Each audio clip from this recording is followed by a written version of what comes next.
Ngayong araw ay naisipan ko na nga ipagawa ang aking kesame kaya naman mabuhay. Ako po ito si Eds at welcome sa panibagong araw, panibagong Istorya!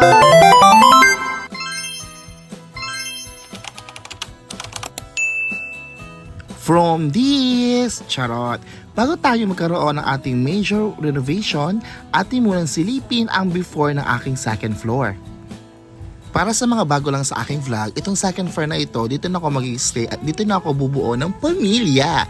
Kaya naman naisipan ko habang wala pa akong jowa at wala pa akong mga anak, ito na at akin na itong ipapaayos.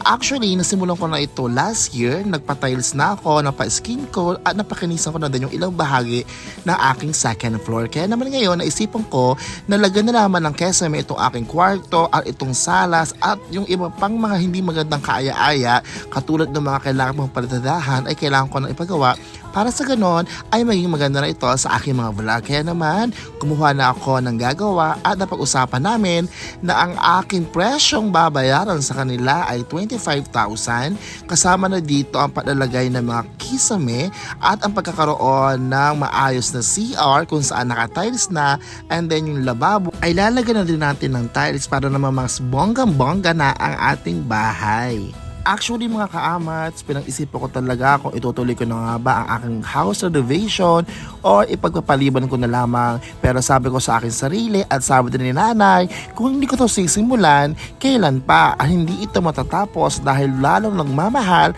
ang mga labor at ang bayad sa mga materyales. Kaya naman, inilaban ko na kahit hindi ko alam kung saan ako kukuha ng pagpapagawa. Usapan namin dito ay 25,000 ay pakiyawan na. Mas mahal ba yun o mas mura mga kaamats? Comment down below. Sa mga oras na ito ay hindi pa din ako decided at tinatanong pa ako ng JR yung gumagawa ng bahay kung ano nga ba ang aking gagamitin sa aking kesame. Kung ito ba ay plywood, hardiflex o yung tinatawag natin ng bago ngayon yung PVC ceiling. Dahil nga nahihirapan ako mag-decide kung ano ang aking gagamitin, humingi na ako ng tip dito sa aking mga manggagawa.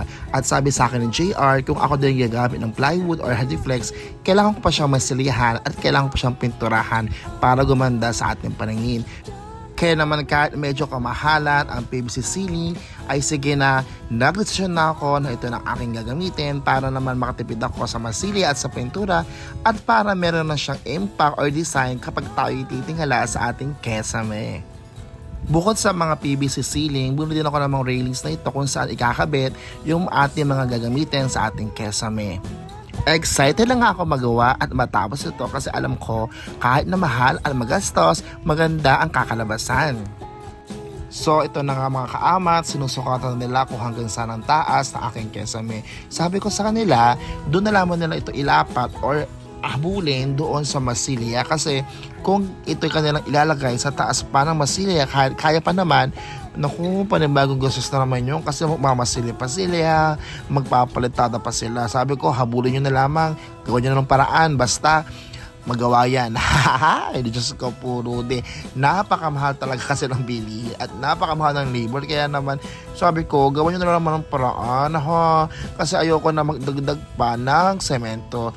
So ito na nga at sila nagputol-putol na at nagkabit na kanilang mga railings na kung saan ilalagay dito yung ating PVC ceiling. Hindi pa rin talaga ako makapaniwala na sinisimulan na ang aking kesame.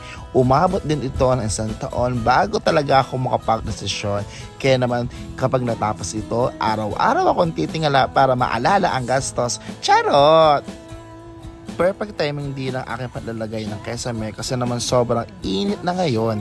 Kaya kailangan talaga ay meron na tayong proteksyon sa direktang init ng ating bubong.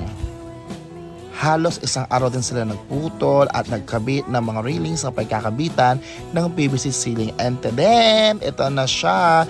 Ready na pagkabitan ng PVC ceiling. Kaya naman bukas ay pupunta na tayo sa bilihan at maghanap tayo kung anong design ng PVC ceiling ang ating ilalagay dito. At doon din natin malalaman ang presyo kung magkano nga ba ang isang haba ng PVC ceiling.